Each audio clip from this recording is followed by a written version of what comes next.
There are several rappers wanted by the FBI, but some of them were caught, just like TK, who was sentenced to 80 years in prison. You're young, but you're gonna have to make better choices. Do you understand? Yes, ma'am. So I'm gonna sentence him to 80 years in the prison, give him credit for any time served. But everything changed when the FBI was able to arrest Tory Lanez for what he did to Megan Thee Stallion, where he would be sentenced to 10 years in prison. Meanwhile, musician Tory Lanez, convicted of rapper Megan Thee Stallion, sentenced to 10 years in prison. A judge in Los Angeles handing down that sentence today, culminating a case that filled gossip pages and polarized the music industry. Even YSL affiliate Cash Out reacted to his life sentence in court. Cash Out will spend the rest of his life behind bars in prison. A judge just sentenced him on dozens of RICO and charges. But once they were sentenced, they were removed from the wanted list, which then made room for another rapper, just like Young and Ace. Detectives believe that the ATK and the 1200 worked together to target Jones as part of an ongoing feud in Jacksonville. This is at the hotel, and you can see the shooters are getting in position for their planned out. Jacksonville rapper Young and Ace arrested by Jacksonville Beach Police around midnight. So Young and Ace has long been known in Jacksonville. Are we good after that? We just gotta go to the back. You gonna get the camera with.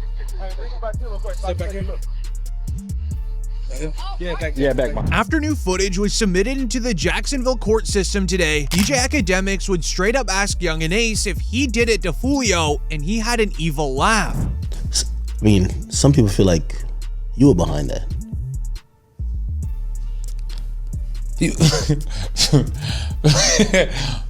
I'm sure, but people feel like I'm behind a lot, but I'm not.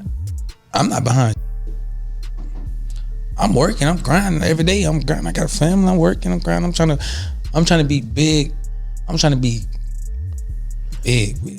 This is due to the never-before-seen police files of every detail of Foolio's passing were released to the public today. Evidence showing Young and Ace sending a meme to one of the suspects' phone of Foolio's passing. The state presented a picture from Gathrigh's cell phone taken one day after the showing a bottle of Don Julio.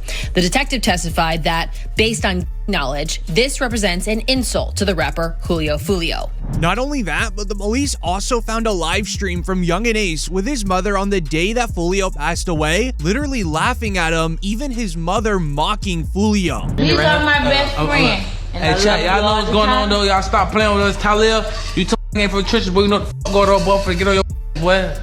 And we want you that down. Foolio, Ludio, whatever. Cheers.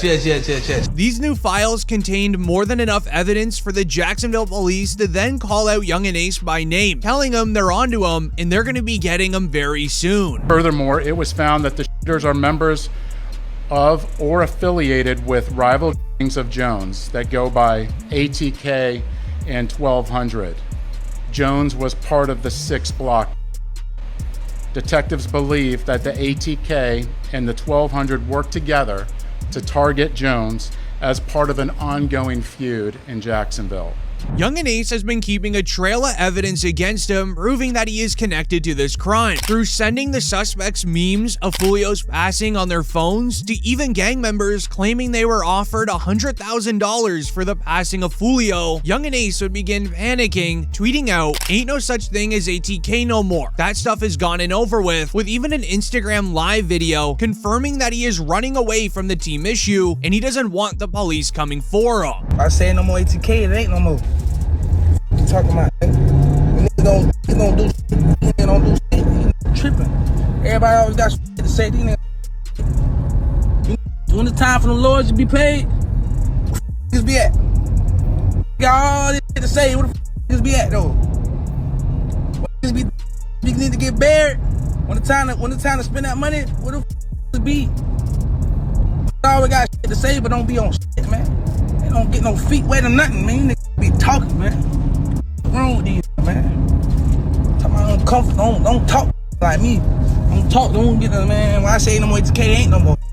However, this would be the worst thing for Youngin Ace to do because the police are already coming for him. He was investigated for the passing of Foolio this week, as with him ending his street team, it just makes him look more suspicious. The police then made it clear this isn't going to stop them from pursuing him, as it would be shared on the news. Jacksonville Sheriff TK Waters sends a PSA to Youngin Ace and his crew, ATK, after Julio Foolio's hitters were caught, just confirming even though we ended ATK, it's not over. So Youngin Ace has long been known in Jacksonville.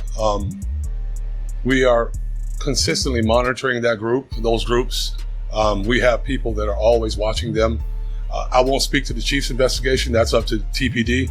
We don't have an investigation on him right now, but he can't move around in Jacksonville without us knowing about it. And that's for the betterment of our community. As according to the new police records, Youngin Ace was told by one of the suspects that Foolio was yelling out a certain word while he was passing away. To understand what he said and much more, we first need to review all the police files on Foolio's passing, as the detail in these new files are unbelievable. It reads that Julio Foolio was born June 21st, 1998. After having a long-lasting beef with another Jacksonville rapper named Youngin Ace, Foolio would be ambushed by a rival street team in Sunday morning in Tampa, Florida. It was his celebration weekend for his birthday, but it turned into the worst thing imaginable due to social media, as police obtained several Instagram videos of Foolio showing his location. As he started his day, saying on IG Live he rented out an Airbnb, saying he's hosting a pool party and anybody can just pull up. Hey, the pool party start the day at 5, 6 o'clock. If you already got the address, pull up, man. You got the address, pull up. If you need the address, DM me right now. The pool party start at 5, 6 o'clock. DM me for the address or DM Foolio booking ESPN. I'm gonna put it right here. We just got here, bruh. You got to add it. You got to add it, man. Push up. We just got to this bit. Tampa, Florida, man. You already got to add it to the pool party. Push up at 5:30, man. Push up at 5:30, man. We finna get everything right. Push up at 5:30, 6 o'clock, man. It's up. The party inside of the Airbnb only lasted 2 hours. This is because Foolio is posting several videos of what was going on inside of the party. A lot of illegal things were going on, which the landlord of the home just so happened to know who Foolio was, checked his IG story, saw it all, and kicked him out of his home. This resulted in Foolio once again going to his Instagram, posting his next move. This would be none other than a poster for a nearby club, telling everybody to pull up while revealing the literal address of the club on his Instagram, like he was trying to break the record on social media for the most locations dropped to his ops in one day. Once arriving to the club, he would then post on Instagram again, this time saying exactly where he is sitting, telling his followers, "I'm going to the upstairs lounge." We can't do it for my birthday, man. Everybody coming up the stairs. No cap, man. You know what I'm saying? You know what I'm saying? You know what I'm saying? We deep. We deep as 20 deep, lit everywhere we go. This is then when an iMessage group chat was created between the suspects, where they would begin sharing the Instagram stories to each other, saying we need to figure out a plan and scope out this scene. This is all because a street member claimed Foolio was targeted because Youngin Ace put up $10,000 on his head, which is seemingly what the motive was to go to this club. Hey, on everything I love, bro. On the day homies, bro, I put it on everything, on my soul, on my kids. I'm the one that smacked Julio Foolio that night when he got at his birthday celebration, bro. You feel me? I ain't gonna show my face and give my identity away or nothing like that, but you know, I did that, you feel me? There was money on his head, you feel me? I rock with Ace and them boys, you feel me? ATK, you feel me? I be in Jacksonville heavy, you feel me? If you know, you know. But yeah, you feel me? I did that, you feel me? I handled that, cause, you know, Ace had that money on his head, you know, Ace had them put that 10K up, told me to slide, told me to cause you know, he got tired of that nigga running his mouth playing all the time, you feel me? So what had to be done, you feel what I'm saying? So I just handled it, you feel me? It is what it is, bro. Knowing Foolio was in the upstairs lounge, it gave the ops plenty of time to get together and figure out a plan. Taking an action on the 23rd day of the month was very important to them, but more on that later. When Foolio and his crew were done at the club, they all gathered in the parking lot without even realizing there was ops just across the street. Foolio's manager had to figure out a new place to stay as they got kicked out of the Airbnb. He scoped out a nearby Holiday Inn down the street where they began driving down. When arriving to the Holiday Inn, sources claim everything was silent. Everybody was gathering in the parking lot while his manager was booking the rooms. This was, however, until two cars that were across the street creeped up slowly to the parking lot where street members would all hop out of the vehicle. Running towards Foolio's crew that are sitting in the parking lot, they would begin using their firearms, but while that was happening, there was three people that jumped bushes where they had one job of finding Foolio and doing the crime. At 4:38, three exit a vehicle and walked in the direction of the hotel. They murdered Jones with a handgun and two. This barrage of fire also struck three additional victims who miraculously survived this incident. Let's look at this video.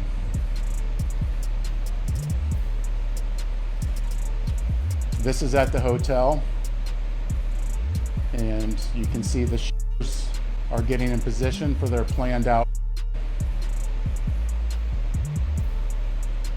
Foolio would then sadly pass away at the scene. Nearby news outlets would begin filming the parking lot, posting it to social media. Foolio's passing would go viral online, but then within 30 minutes, fans already knew who did it. The news wrote, Young and Ace dropped Do It, a direct diss track at Foolio after his passing earlier today. Then Young and Ace's right-hand man shared to Instagram an old tweet from King Von reading, Game over, we won, stupid. With Young and Ace dropping the diss track within 30 minutes of Foolio passing, the police already knew where to look, but he wasn't done just yet. Foolio's mom had work in the morning. Not even getting the news about her son passing yet, she would end up getting ran up on by some more team members. As the news wrote, Foolio's mom says she was targeted 8 times and allegedly named Young and Ace as the culprit. So now she's a mother. She's not involved. She was a nurse or whatever the case is.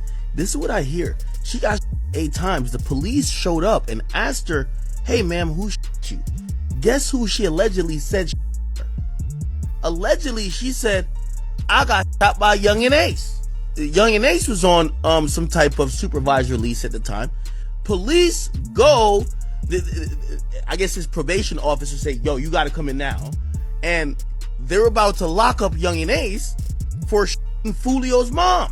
As in the span of 24 hours, Young and Ace and his team ATK were trying to get rid of Foolio's entire family. The police were able to build up an evidence file against Young and Ace so large you wouldn't even believe it. They found out why Foolio was targeted and how ATK did it. 1 month before Foolio passed away, he did an interview speaking on the beef in Jacksonville, where he would reveal there was supposed to be a song made with both groups coming together to stop the crime. No record. Y'all probably didn't know this.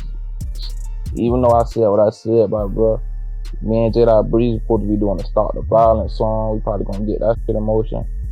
So I wanna just get that shit out of the way for the kids, for the youth and shit.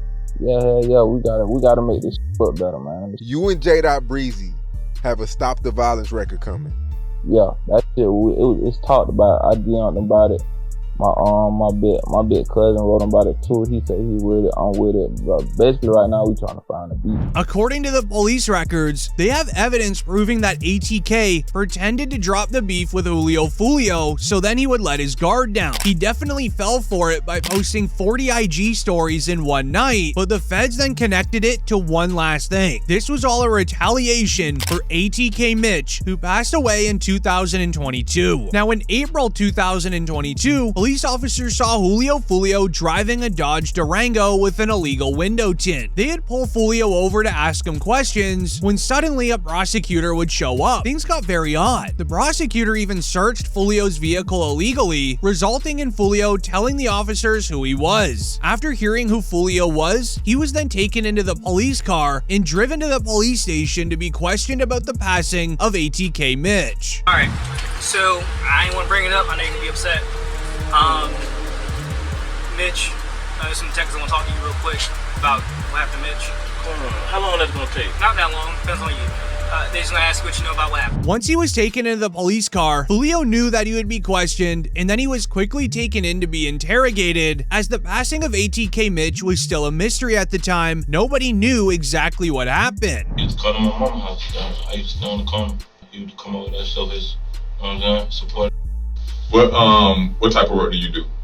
What type I'm an artist. That's You're an artist? Okay. As far as Mitch go, what are you hearing? Nah, really, I was in Miami when I heard the news, you know what I'm saying? I was down making music, and I saw posting on Instagram, Mitch, everybody, the whole Jacksonville, Mitch. This resulted into the detectives starting to look into who Foolio was to ATK Mitch and how they would have known each other, while also asking where Foolio was at the time that ATK Mitch passed, as they realized these two are ops and Foolio is likely the person in charge. All right, the reason why I'm here, I am lead on your friend's case. Ooh. You didn't have a friend that just recently got killed? A lot of friends that, recently? Mitch? Oh, yeah. So I'm lead on that. I don't know how close you guys were. Can you kind of give me just run down on y'all relationship when y'all met? How long y'all been partners or whatever? But the detectives still had nothing on Foolio, but they knew that he was involved with Mitch's passing, so they just tried to fish for any information that they could get from him. But Foolio, he continued to tell the detectives that he didn't know anything, staying true to the code of the streets. Guys, if you may know or hear something, that'd be helpful as well. Because if you know his mom, you can sit up there and call his mom, then I'm pretty sure you would want her to have some answers as well. Oh, my little brother, I don't know who did. I don't know. I ain't here. That's what I'm saying. You will never know. You know what I'm saying? I don't know. No, I just heard it. They say, little bro got. I was like, you know what I'm saying? I'm in Miami at the time, though. You ain't tired of that, man?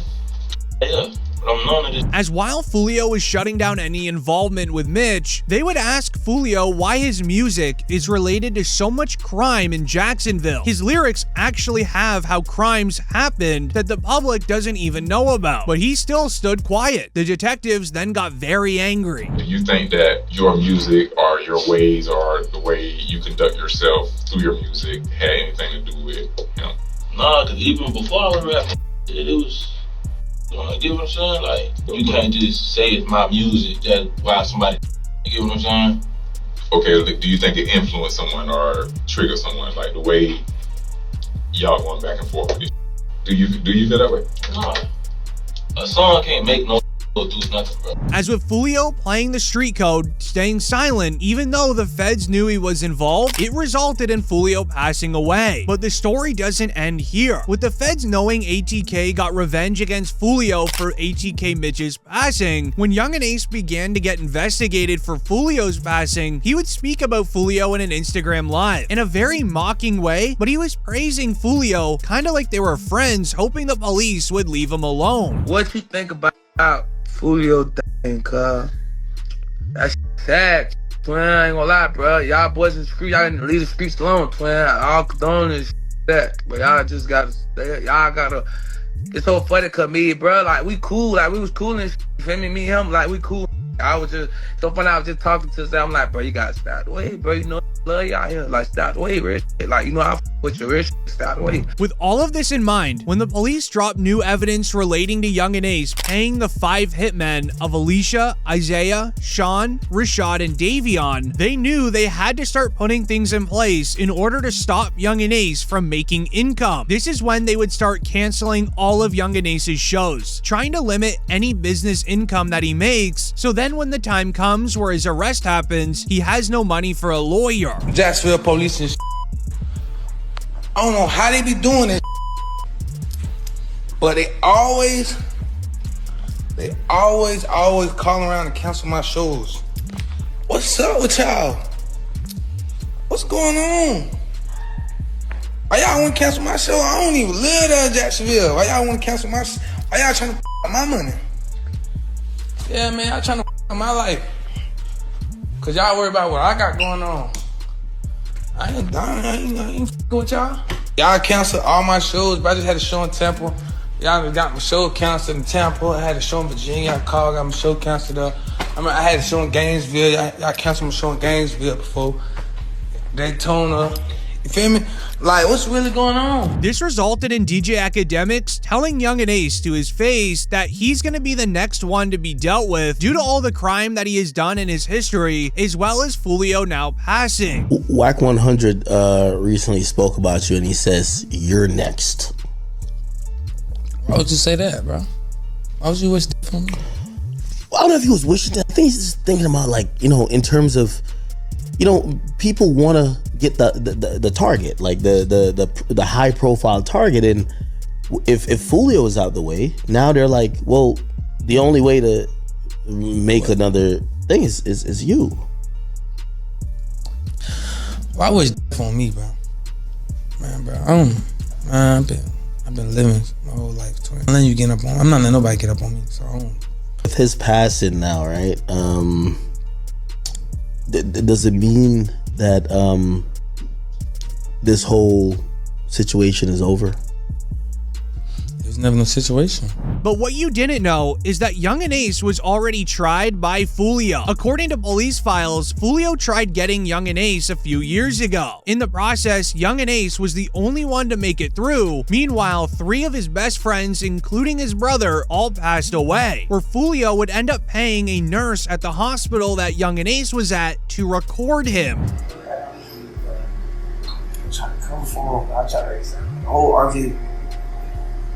I'm trying to hold him. I'm trying to RJ open the door. I open the door. I'm pushing him out. I'm like, I got you, bro. I got you. He got grab his shirt. I'm like, bro, I can't move. He tell me he can't move. I jump out the car. Cope open the door. Cope said, call it everybody. It's Cope. Which really goes to show you how deep this beef truly is, but the police would then leave their final statement on the matter on what truly caused it, revealing at the end of the day, it's all music related and these guys are making too much money. The drill rappers. You have drill down here. Oh yeah. I thought that was a Chicago thing. No, man, it's down here too, man. And the thing about it is we like to run them out of town. Like, there's a couple of them that they know they can't live here anymore. There was a particular song, what's Vanessa Carlton? What's the name of that song? It's real catchy, everybody likes it. Yeah, 1,000 Miles. They sampled her song, and then they made a song, a rap to it. And they were talking about people that actually been in Jacksonville.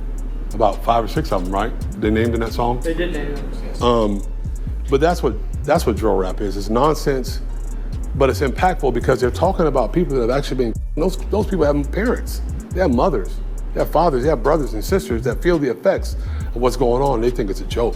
With Lil Durk being from Chicago, he has been committing crimes for over a decade, but it seems the feds finally caught on to him for good after he was snitched on by one of his best friends. Really?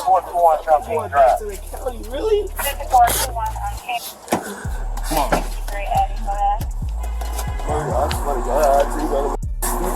I swear to God, I tell you, I will tell you, please. Wait, hold on, you gotta relax for me, because I can't understand it. Relax. What's the number? 777, what you saying, man? We're gonna see what we can do for you, all right? We're gonna see what we can do for you. You gotta relax for me. At Lil Durk's court hearing today, the feds announced they have created a new evidence file against him titled The End of Durk Banks, which resulted in Lil Durk getting very teary-eyed as members of OTF began snitching and working with the feds. There's even evidence relating to Lil Durk playing a role in the passing of King Von in this evidence file, but to understand everything that's in it, it's important to know all of the new evidence against him, which begins with OTF Vonnie's father, who snitched out his own son, as well as Lil Durk, for what they did. I'm gonna give you this. It's a back door and I got all the pieces. That's all I'm gonna tell you. As Durk asked Vonnie, is it open? Vonnie told him it's off the hinges. Wait. Are you talking about the Von? Like King Von? Listen very carefully. When the payment was made to Little Tim, the next day or the same day, Durk asked Vonnie, was it open?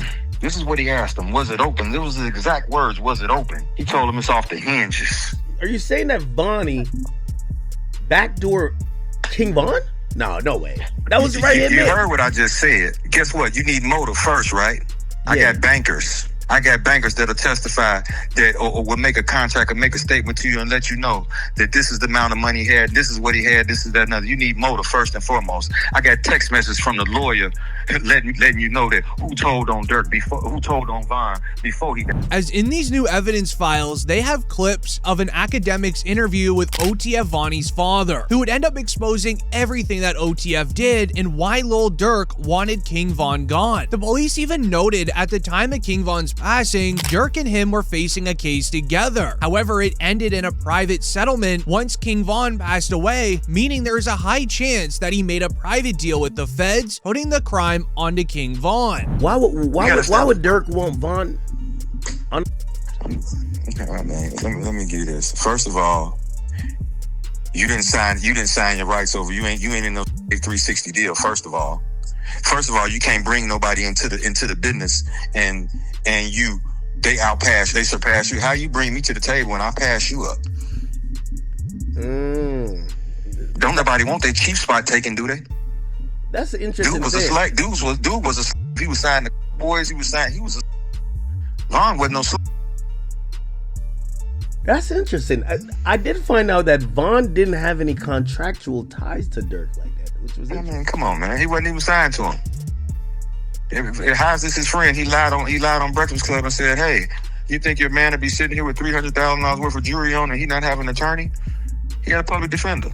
With the new evidence going viral online, a fan would tweet, OTF Vonnie's dad leaking that Lil Durk had Von dealt with is really making me wonder why Durk suddenly goes on IG Live when somebody he's connected to passes away. He went on live the minute when Von, Lil Pab, and FBG Duck all passed away. It's even making the feds believe Durk uses IG Live as a live action alibi. However, there's a reason why this evidence is all coming out. OTF Vonnie's father is very upset that his son turned federal. As it was tweeted, OTF Vonnie's father reveals Vonnie allegedly orchestrated Lil Pab and King Von's passing. Oh no, he ain't take my rights. He ain't respond no back to me because this is on a tablet. He on a jail tablet when I sent that to him. He ain't respond nothing else to him. I told you he can't take my advice because they playing.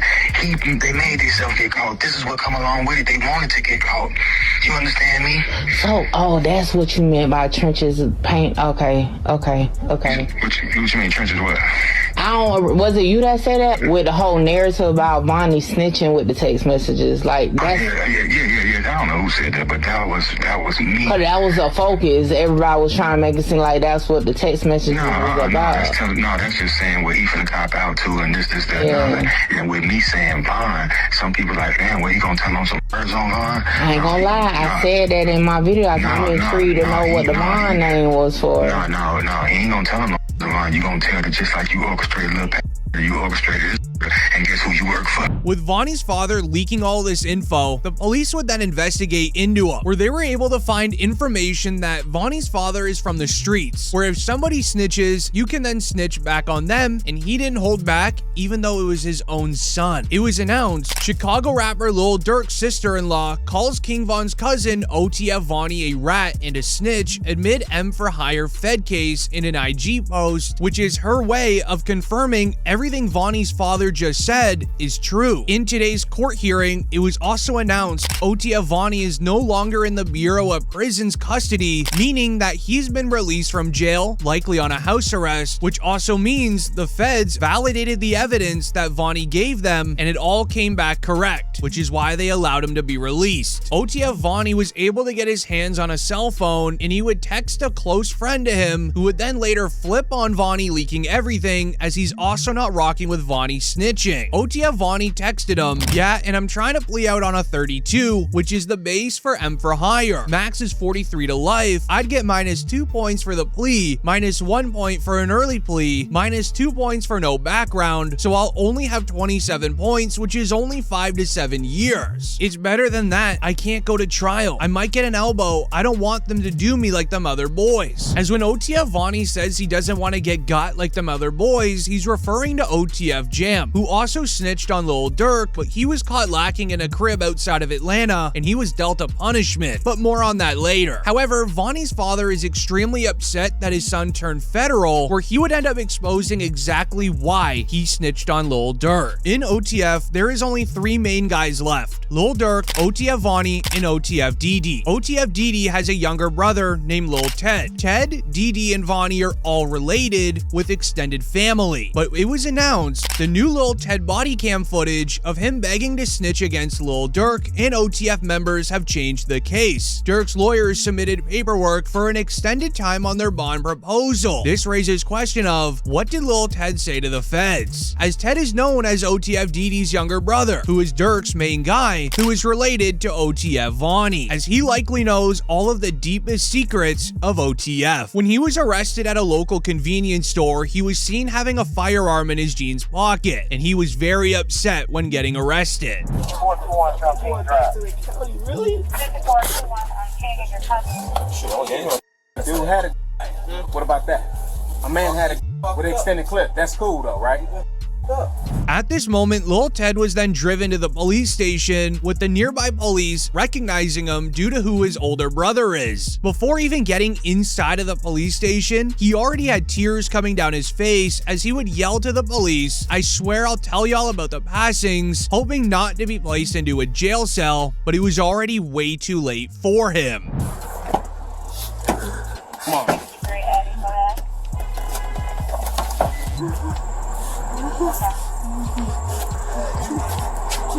Hey, stop it. Stop it.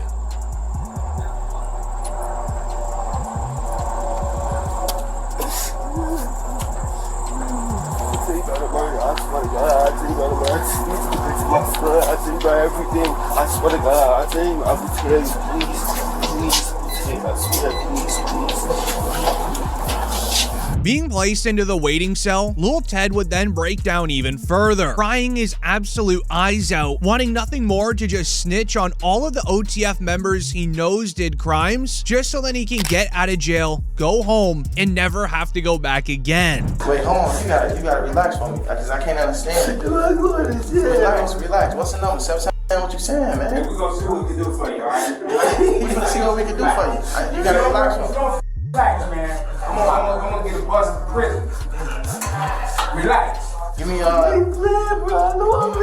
I'm saying, what you talking about? I'm trying to get that. With OTF DD being his older brother, when there was news of someone snitching with their family's last name in the court paperwork, everyone believed that it was OTF DD, but in reality, it was his younger brother. This was the best possible situation for the feds, a very common tactic the police use. If there is two criminals that are related to each other, it's likely their parents are both friends or also related. So they would get them all together to come talk to the suspects inside a jail and persuade them to either make a plea deal or flat out snitch just so they can not ruin their own lives, which is likely what happened. As while they're snitching out of jail to make their situation better, what just happened to Lil Durk is extremely concerning. In case you missed it, the news wrote, Chicago rapper Lil Durk was involved in an altercation inside a jail this morning, which resulted in Lil Baby tweeting, "I don't care about nothing else other than Durk right now, free the bro," as the streets connected what really happened. It begins with the tweet of, Lil Durk's day one homie Gleesh passed away last night in Chicago, meaning several members of OTF are now being targeted, which raises the question of who would want revenge against OTF. Fans noticed only a few days after Gleesh passed, Quando Rondo and Lil Tim did separate interviews on the day Lil Durk was ran up on in jail, but they both said the exact same message, and the interviews were released on the same day. Many look at it as a weird coincidence, but if you remember how Lil Durk uses IG Lives as a live action alibi, it seems as if these two used interviews as their alibi when Lil Durk got ran up on in jail. As Lil Tim said, "No, like shit, I was just protecting my little brother." When you did finally find out that it was King Von who did it, how'd you feel?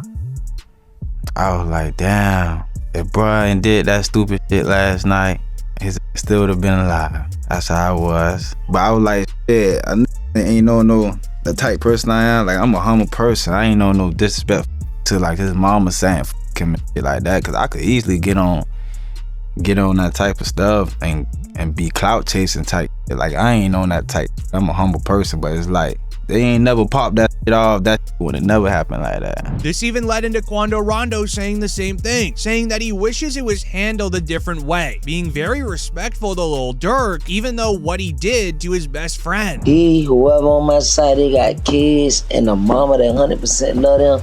And at the end of the day, bro, all this bull that we talking about is stupid. that could have been handled a totally different way. It could have been handled to the point where a song and $3-4 million could have came out, or whatever. Like that could have got handled in a legit way, in a music way. Two ops of Lil Durk, both doing an interview on the same day that Lil Durk gets ran up on in jail, saying they wish things ended differently, definitely doesn't seem suspicious. But then the real reason why they acted on that day came out. Lil Durk was about to be released from jail. As the day prior, the news wrote, words from Durk's father have Durk being released on a bond. With this being his third attempt, his lawyers made a deal so great the judge can't refuse it. I just left the courtroom for the bond hearing for my son for the release for the third time. This time it was very fair. The judge was very fair. He wasn't pro-prosecutor, he wasn't pro-defense, but he was pro-justice. So he listened to all the evidence, and he's gonna give a ruling in the next few days about what his position is for the bond. But we were very pleased at how it turned out. So continue. Family, friends, and fans, continue to keep us in your prayers, and we thank you, and inshallah, God willing, this be victorious for us, that we have a good ruling in our favor.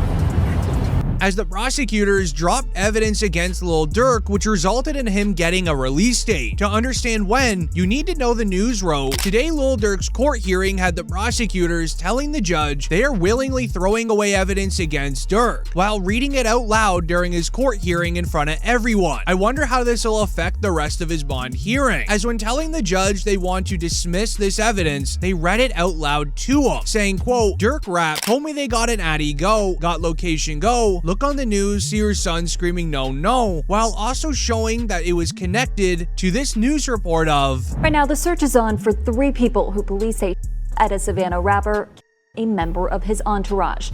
It happened in Los Angeles, and cameras captured the aftermath.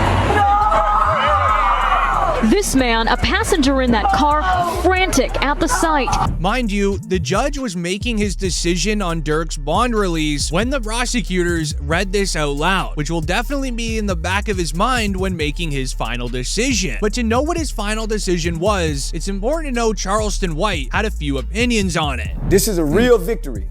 Now that demonic force was a dark force, it was a dark energy. I think we now finally get to put that fire out. I don't think we'll hear drill music ever again. I don't think drill rappers would ever be celebrated ever again. Down goes the drill. So this is a victory for law-abiding Americans who like hip-hop music but don't like the killing part of it. However, the judge would then announce in court he needs a few days to make his decision. So on the few days off, Durk's lawyer Drew Finling would do an interview with DJ Academics, where Academics would ask him if Durk would entertain a plea deal, where he would say this. Likelihood of a plea. I think a lot of people have seen like this seems like it's a do or die thing. This is kind of like it's gonna be like a 1 or 0 type of situation. You're either or you're not. Is Durk, from your understanding, or you as a lawyer right now, as his criminal attorney, are you open to possible conversations about plea deals? Are you thinking, no, we're going all the way? Would you entertain it, just entertain it, because that's your job to listen to it and maybe present it to Durk, or that's just off the table? It's a conspiracy commitment case. It's an all or nothing case, and he did not participate in a conspiracy to commit. And so there is no alternative. It's a life sentence, potential life sentence. So this case is going to go to 12 people. They're going all the way for one specific reason, which is what Durk's lawyer is keeping in the back pocket, explaining that all Durk does online and in music is express his First Amendment rights. There's a First Amendment argument here, right? That this violates the First Amendment. Can you talk about that?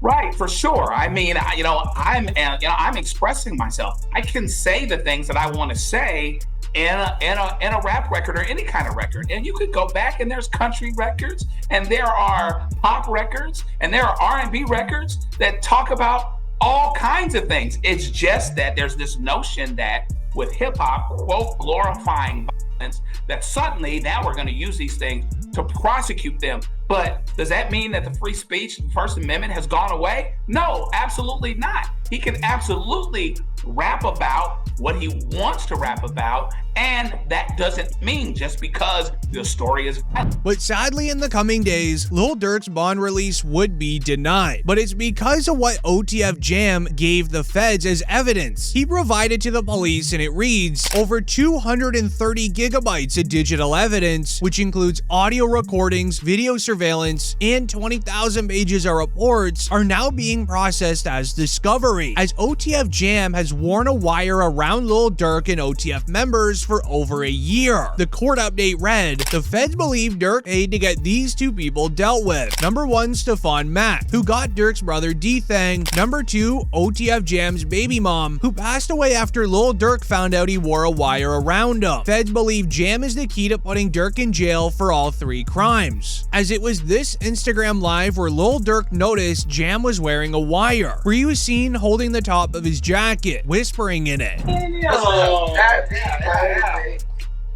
Hey, Gabe! Give me the check on your man. I heard you got his head. I ain't gonna lie, man. Hey, when I was growing up, I never having a dare. Architect. Having a dare. Even months before Lil Durk was arrested, he already knew Jam was snitching. It was announced Durk isn't playing 3D chess the entire time. He knew OTF Jam was gonna cooperate. I see from a mile away. I don't think people realize that. I can have a conversation with you for 5 seconds and know your cooperate. As after finding out that Jam was wearing a wire, Lil Durk would pack up his entire family and he would move into a private location, later explaining how he doesn't allow his friends to know where he lives anymore and he doesn't give any information to anyone. You can tell just how sad he is knowing Jam snitched. Nobody is ever allowed to my house. It be my best friend never been in my house. For real? I promise. Your best friend? I promise.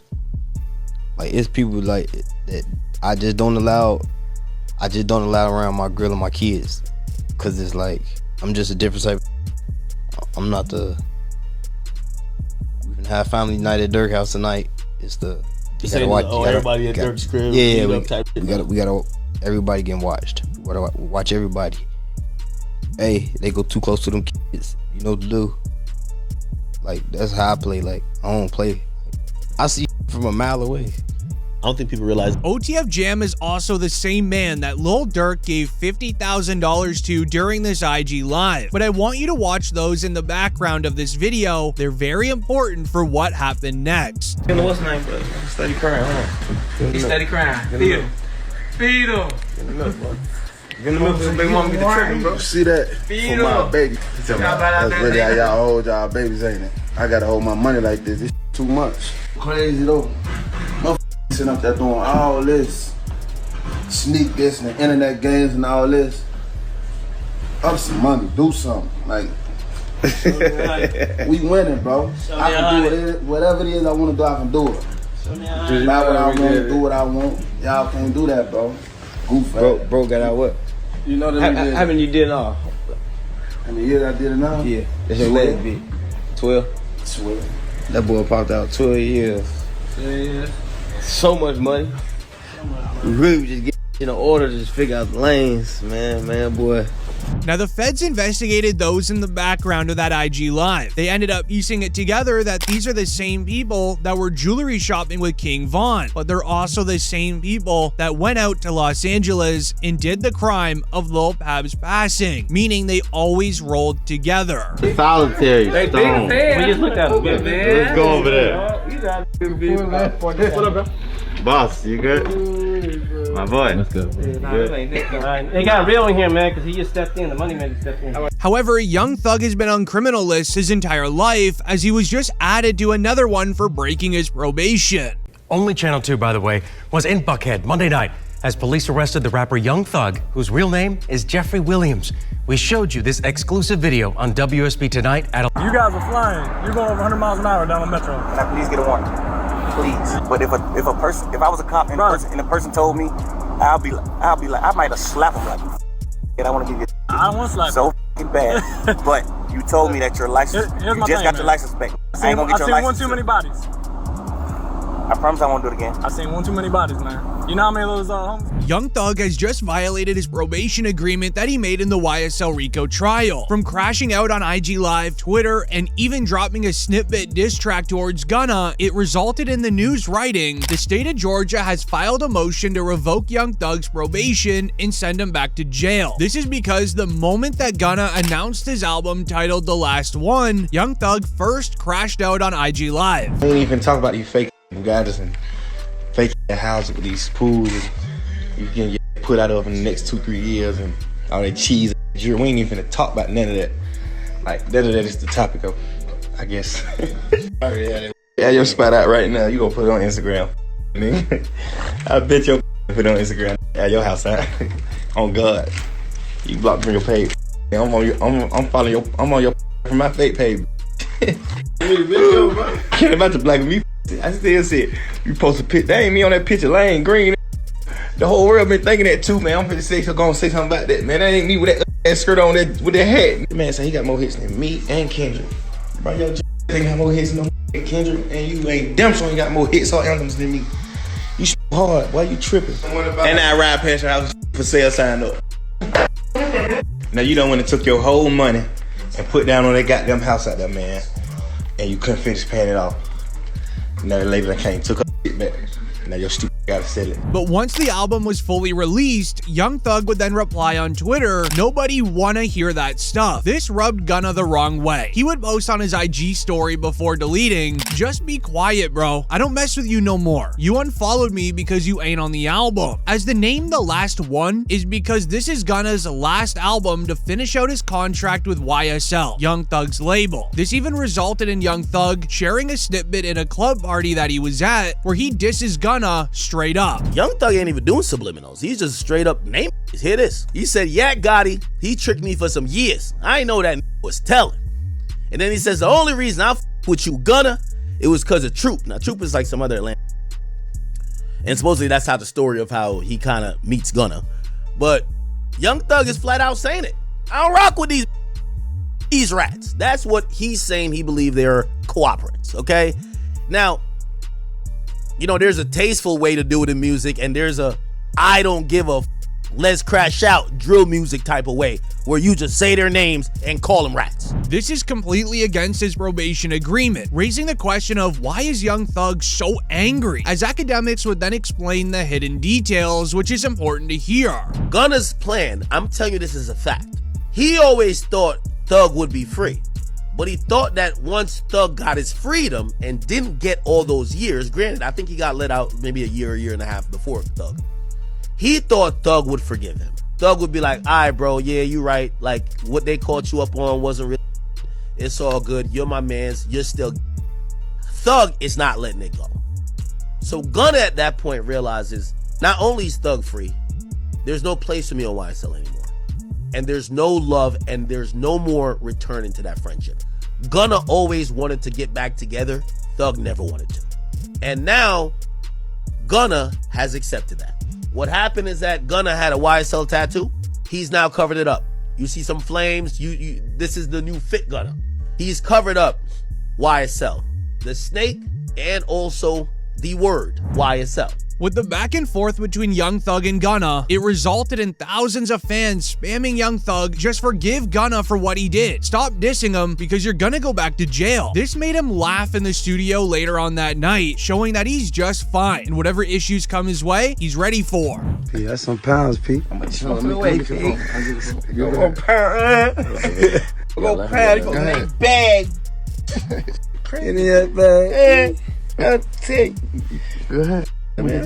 But this was a big mistake for Young Thug, and allow me to explain. The Atlanta DA already submit their paperwork to revoke his probation agreement when Young Thug dropped his song titled Money on Money, because right after he released that song, he then dissed a woman police officer, the exact same one Gunna made his plea deal with. What Young Thug did to have and this is how you know this 4PF is real. Young Thug posted the woman. This is Marissa Vivierdo. He said, "Biggest liar in the DA office." He posted her, okay? And then he also reposted, "All my homies hate Vivierdo." Now, this is someone who is a officer of the law. This is someone who is a government official. When you do that and you're under probation, the government is going to be like, oh, you sending a smoke signal that people should hurt this woman? That's why they're doing a motion to revoke his shit. Why did he do this? Because she's testifying in the OMF case, and she's basically saying, yo, OMF and 4PF, Lil Baby and them, they're beefing and is dying, and indictment's finna come down. Due to this, the news wrote, the state of Georgia has filed a motion to revoke Young Thug's probation and send him back to jail, as they will use the new lyrics, diss songs, IG lives, all the tweets against Young Thug. In Young Thug's song Money on Money, he even rapped the lyrics, these guys telling for nothing, and I gotta be the one calling them friends, where Young Thug would double down on this line in his first public interview since being released from jail. I just like to help people, you know. One of those artists was Gunna. You guys did a ton of songs together. Yeah. Very successful on your label. Yeah. He was arrested about the same time as you. I think a lot of people wonder what that relationship is like now. Yeah, I know everybody wondering that. What's it like? I don't know. As shortly after the interview went live, the news wrote, Young Thug's legal troubles continue to bother him. The Atlanta police target him well after being released from jail. As the day after Young Thug did that interview, he was pulled over by Atlanta police with the body cam footage going viral online. You guys are flying. You're going over 100 miles an hour down the metro. Can I please get a warning? Please. But if I was a cop and the person told me, I'll be like, I might have slapped him like, and I want to give you. I don't want to slap so f***ing bad. But you told me that your license, you just got your license back. I ain't gonna get your license. I've seen one too many bodies.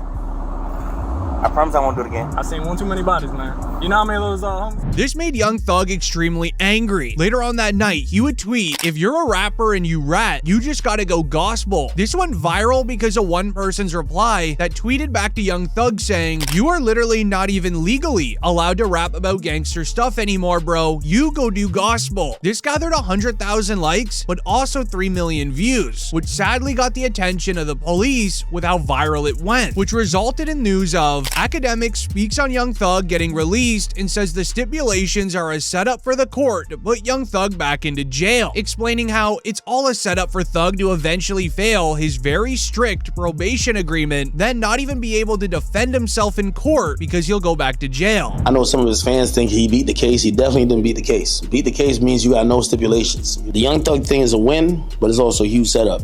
If you gonna tell me that they're gonna monitor him on a probationary basis for 15 years, can't be in Atlanta, can't communicate with co-defendants or gang members, he can't rap about, he can't promote any music that has to do with what they believe is activity. But he's always gonna talk about him and his is doing his thing. They might consider that activity. He might be like, yo, me is like, yo, we going to the park getting lit. We going to the club getting lit. They might be like, oh no, you talking about the game. So, we celebrating right now because I think we could all see, if you follow that trial at all, whether you're a fan of Thug or not, you can see the pain, you can see this was going through it. Like, he gained a lot of weight. Everybody knows Thug was not that weight, so we happy he got out, but we definitely got to be very cognizant of how it's going to play out. But this is where everything would change. The real reason why Young Thug has been strict on dissing Gunna daily would be revealed. A report shared, Black 100 says he has 2 hours of footage of Gunna telling on Young Thug in an interrogation room, making many believe the feds are getting ready for another YSL case, but there's also other evidence Gunna may have shared with police. Hey Gunna, listen, I'm putting it together. I'm gonna give you some time. I don't know, 24 hours, 12 hours, 5 hours, 6 hours, 1 hour. I don't know. I'm gonna give you some time though, Gunna, for you to go ahead on and confess. Confess to the world about all the telling you did. You know that interrogation? Yeah. Guess who got it? 2 hours? Boy, you was in there talking more than Hurricane Katrina. The only thing he did wrong was let him record him. You know what I'm talking about. As Charleston White would then later confirm the new snitching evidence, saying that after reading the court files, he admires Gunna for snitching to get out of the case. Gunna is out of prison. I never thought I would be happy to say y'all, Gunna is out of prison. Now, I'm glad he got out by telling. I think that was smart, Gunna. I'm a Gunna fan now. I'm gonna tell. Thousands of Young Thug fans would then start going at Charleston White, saying that he's wrong, Gunna ratted, which led into Charleston replying again, saying he would have done the exact same thing. I wouldn't say what Gunna did was a snitch, because Gunna's not a he made a confession. But with all of this going viral online, fans would begin investigating through the Atlanta court files, and they were able to find the new file that the feds are putting together against Young Thug to revoke his probation. You tell me if this is enough to revoke Young Thug's probation and give him 20 years in prison. They wrote that 1 week into Jeffrey Williams, aka Young Thug, being free, he tweeted, "Wham, let's drop one on these rats," with the name Wham referring to rapper Lil Baby, who's been firm on dissing Gunna for snitching out of the YSL trial early, as Lil Baby responded to Young Thug saying, "We should." The next day, Thug tweeted, "Gunna, stop acting like we're friends on the internet. I don't know you," trying to get a back and forth going between him and Gunna. This did get the attention of Gunna and his brother, but only Gunna's brother would reply for now. He said in quote, "Trust and believe the feeling is mutual." Later on that night, Young Thug linked up with T.I., posting an Instagram story where Thug clearly says that he is home and did it the right way out, sneak dissing Gunna. Hey man, what you got to tell these people? Back. Back, Jack. You feel me? You did. Hey man, ain't no cap in it. No cap in my rap. You feel what I'm saying? The right way. It's time. The right way, bro. You feel what I'm saying? Right way. Yeah, that way. Yeah. And go tell that. Making sure Gunna knows that he did it the right way out of jail. Even T.I. took his side as well. Interestingly enough, the police noted at this moment, fans would begin spamming Jeffrey Williams, aka Young Thug, to stop his trolling and dissing towards Gunna, as it legally will not end well for him. Making note that there was a warning there, but the trolling didn't stop. They would write that academics got information that Young Thug was making several calls with rappers using a jail phone, where Thug told rappers to avoid Gunna at all costs. No music, no business, just pretend like he doesn't even exist. The streets are so atrocious. Young Thug told everybody that Gunna was a snitch. I'm telling you this, I don't give a if you believe me. That's what he sent to. Or he sent a message to Durk, Baby. There's a few other rappers, I just won't call their names, just because some of them just told me in privacy. All of them rappers start not with Gunna, speaking out, they're chilling away. Thug got out, Gunna kinda hot.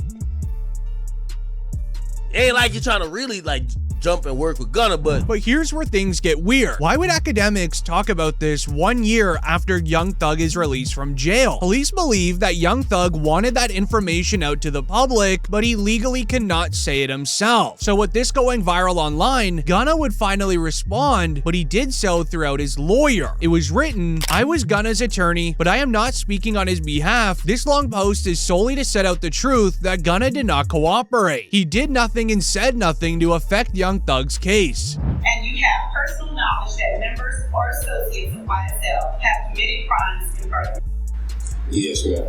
You were present along with Jeffrey Williams, wherein hydrant and a firearm were recovered. These items did not belong to you. Yes, ma'am. He spent 8 months in jail and was released on December 2022 after entering an Alford plea. Gunna's plea deal could not and was not used against Thug at his trial. He wasn't even named as a witness. He received a 5-year suspended sentence with no reporting, no travel restrictions, no living restrictions, and no probation. Over the last 2 years, from media reports, Gunna has performed all around the world. He achieved international fame and recognition and earned millions of dollars. Conversely, Thug went to trial. He eventually pled guilty in nolo after spending 30 months in jail and received 15 years probation. Those that have and continue to badmouth Gunna, just get over it, enough said. Which is interestingly enough when Tekashi 6ix9ine would come out for the first time within a year, reacting to this message from Gunna's lawyer saying Gunna did snitch. He just implicated YSL being so now home, right? All the people who's locked up, like Jeffrey, like Young Thug, Now he can't go with that defense. He can't go with the defense of saying I'm a record label. Making it very obvious that Gunna wants the snitching label to just get off of his name. But this is then when the world stood still. One tweet would go viral reading, "Once you'll learn the effects of Gunna snitching in that YSL trial, then you will realize why Young Thug and Lil Baby will never be cool with him again." Where on the exact same day, the same police department that had the YSL RICO trial made the plea deal with Gunna and even arrested Young Thug would write, "The head of Georgia's PD Council's team unit says that his office is preparing to defend against a potential 4PF RICO," with the official paperwork name-dropping Lil Baby. When Lil Baby was name-dropped in court, it was written, "Investigator Vivierdo is on the stand. We are listening to wiretap calls. Someone mentioned that Lil Baby had tickets on some people's heads," meaning that Lil Baby placed money to have people dealt with, similar to Lil Durk's M for Hire. It's important to note, this investigator Vivierdo is the same woman that Young Thug dissed earlier in the video and that Gunna made his plea deal with. Like, come on, bro, you know what's finna go on. Like, how the hell you can, you know what I'm saying? They ain't even like that, man. They got tickets on a lot of these folks, I'm telling you. We just heard somebody say these folks got tickets on these people. We know what's going on. First of all, who was that said that about the tickets? Unk, the unidentified male that was being referred to as Unk. And he's speaking with Mr. Sanders. Correct. And what, in your experience, do you know what tickets are? A price on somebody's head. What do you mean by what do you mean on somebody's head? What is that? Like a bounty. Okay. To have them arrested? Harm. Or and who were they referring to in that portion of the call? They were saying that they had heard that Dominique Jones had tickets on a lot of people's heads. Dominique Jones wanted to have people harmed. Correct. All right, moving on. This would get the attention of Snoop Dogg, who would tweet, "First Young Thug, now Lil Baby being played by that Atlanta DA. Y'all Atlanta rappers be careful," as the news would then reveal a very important update reading, "Lil Baby has been taken into county jail for questioning on the passing of Jacody Davis and Lamont Freeman. Police question why he closed 4PF after the crime took place." Atlanta police are blaming a local rapper's music video for the deaths of two 13-year-olds, and a $50,000 reward is being offered for more information. So far, 7 people have already been arrested. Between the bullets, it was nothing but bullets, pop, pop, pop, pop. At least 25 shots fired. Yeah, it was terrible. It was just a concert. I was waiting for Lil Baby to come by my tacos up. As it was then announced, Lil Baby reveals that he ended his record label 4PF to avoid it being labeled as a street team while being investigated for a crime. First 4 pockets full had to come to an end. You know what I'm saying? Mm-hmm. When you say of course, I mean, why you say of course? Because all shit that be going on. And I had to start learning that, like, other people's actions I could be held accountable for. Right. I ain't know all that at first. You know what I'm saying? I never would have went that route, but I ain't know. You know what I'm saying? Now that I know, I'd be a fool to just keep the same thing going. They trying to make something out of something that it ain't. Right. Like, if I got any kind of control of, hey, we're gonna switch that whole thing up. It ain't even just about the police, it's just period. You know what I'm saying? Like, I never was supposed to make my label something that I talk about. As we would see DJ Academics reveal everything about Lil Baby's involvement in Atlanta crimes, as what it looks like is he's about to be tied into a 4PF RICO case, just like Young Thug was. I'm gonna tell you some things that you're gonna have to take my word or don't believe it. It's fine. I don't care either or. When Vonnie Willis started targeting YSL, Vonnie Willis had a bunch of people to target. She wanted Thug, she got YFN. So she got YSL, YFN. Eventually, they were gonna get to 4PF. That's one of the reasons they changed their names, by the way. Except, from what I heard, the feds told them, it's okay, we got it. So the feds told him, like, it's okay if you dismiss the charge. So they didn't go that hard with trying to get Durk, especially after Von died. They dropped that case. They dropped it, but the feds has realized we gonna get Durk eventually. You doing the math? You see why Lil Baby is moving the way he been? Because Lil Baby hasn't been on Fed watch. He's been on County State Watch. Which resulted in a viral tweet reading, "The Atlanta DA was not successful getting Young Thug. Watch, she will now get Lil Baby and use him as an example for the rest of these rappers supplying their teams with fame, money, and items for street crime." Leave a comment if you believe Young Thug broke his probation violation, and leave a like on the video if you're a fan of him. With YNW Melly committing such a serious crime, the feds have not been nice to him while he's been in jail, as his jail story is crazy. February 2020, Melly was involved in a multi-inmate fight inside the day room of his area unit and was given a DR for his role in the fight. October 2020, placed on a room restriction for refusing to go back to his cell as he was trying to hide while on the phone. And developing now, there's a new push to get rapper YNW Melly out of jail. He's currently awaiting retrial for 2 childhood friends, but a new lawsuit alleges he's being held in inhumane conditions. YNW Melly has been sitting inside a jail now for 6 years. With his next trial not starting until January 2027, the Florida rapper has been targeted by inmates for commissary, clothes, money on their books, everything you can imagine. But in 2020, things were different. King Von was still alive, calling YNW Melly daily. These look icy, don't they, that love?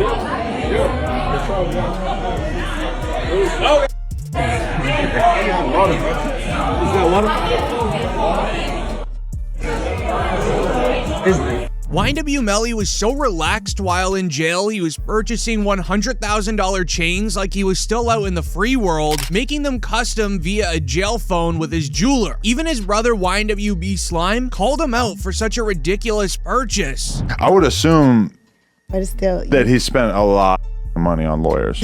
Like an amount that would probably... That kid spent a lot of money on a lot of things that shouldn't have been spent on. Really? Like what else? And cars, jewelry. And he's not even out to wear the jewelry. I'm like, why are you buying jewelry and you're not here to wear the jewelry? No, definitely lawyers are probably the best thing you can spend That's money what on. bro. But he's good with lawyers, bro. Like, money ain't an issue for lawyers. Like, he's fine, but it's just like, there was a lot of stuff that should have went to lawyers that he didn't spend on lawyers. And I'm like, bro. And now it's like, he don't even want the chain no more. But as time went on, YNW Melly's life inside of jail got very bad. A new rapper would enter his cell block in 2022 named Rico Reckless. When the news wrote, just in, YNW Melly placed in solitary confinement after getting into a jail altercation with another rapper named Rico Reckless from Chicago, Illinois. They are both awaiting their trials in jail as we speak. YNW Melly would spend the next few months in solitary confinement, but when his time was up, he was then placed into a new cell block where he would meet an inmate named Nicholas Lewis. Nicholas Lewis already had a plan of escaping county jail, but he became very good friends with YNW Melly, so much so that Melly wanted to join him. According to police records, it reads, on April 11th, 2022, Broward Sheriff's Office received a confidential tip regarding inmates Nicholas Lewis and Jamel Demmons, both housed in the same unit at the main jail, planning an escape by having Melly's attorney bring in 2 handcuff keys in order to help with the escape. Additional information provided by the source was that Lewis had illegal items. This made YNW Melly's mother extremely angry at the time because her son was just placed into solitary confinement once again, and the news headlines of Melly trying to escape made him look very bad. Okay, so I'm at work and I just seen this crazy story. First of all, this is just another tactic for them to try to literally just tarnish my son's character and everything. They do not want him having attorney visits in person, which will cause for ineffective counsel. So we went to court for that. And they took his phone calls and they have him locked down. They had no evidence whatsoever that his attorneys did anything wrong to prove these accusations, but they knew it would get picked up by the media. So when we get ready to pick a jury, hopefully within the next 2 weeks, it's gonna be, oh, this kid tried to escape. Oh, this kid tried to do all these things. This is all fake because they do not have a case. As Melly's mother would explain that the feds didn't have evidence against him. So right before his first trial, they were trying to make him look bad in front of the judge and jury, trying to make a case that he's trying to leave jail. But this is when the feds showed what they really had against YNW Melly, which changed his life forever. In 2023, the Florida police then announced they're charging YNW Melly with witness tampering, using the jail phone to force his ex-girlfriend to leave the United States so then she can't testify against him in trial. The state filing 6 new charges against Demons and 2 others who were allegedly involved. The charges include tampering with a witness, directing the activities of a criminal, solicitation or conspiracy to commit tampering, and unlawful use of a two-way communication device. Now, a couple of those charges actually carry a life in prison sentence if there's a conviction. The witness tampering case is not only separate from Melly's existing case of his 2 best friends passing away, but it also gave the county jail enough reason to take away Melly's phone privilege, mail privileges, as well as his weekly visits with family, meaning that from here on out, Melly will be having no human contact other than the inmates in his cell block and cannot speak with his family. It got very bad for his mother, Jamie King. She would do an interview exposing the county jail for not allowing her son to use a phone or even look at his own mail. My son has not been convicted of anything, and even other inmates that have been convicted or anything, they have the right to use a telephone. They have a right to just to be allowed to write letters to their loved ones, to receive their mail. They hold his mail, they don't give it to him. As she would continue explaining how she feels helpless because YNW Melly wasn't being even treated like a human inside a jail, which really proves that even if you're a famous rapper, you get treated like everyone else when you're behind those bars. When you saw Melly's statement, just saying how he's been hurt, how he's scared for his life, as a mother, how did that make you feel? It's heartbreaking. It made me feel completely helpless.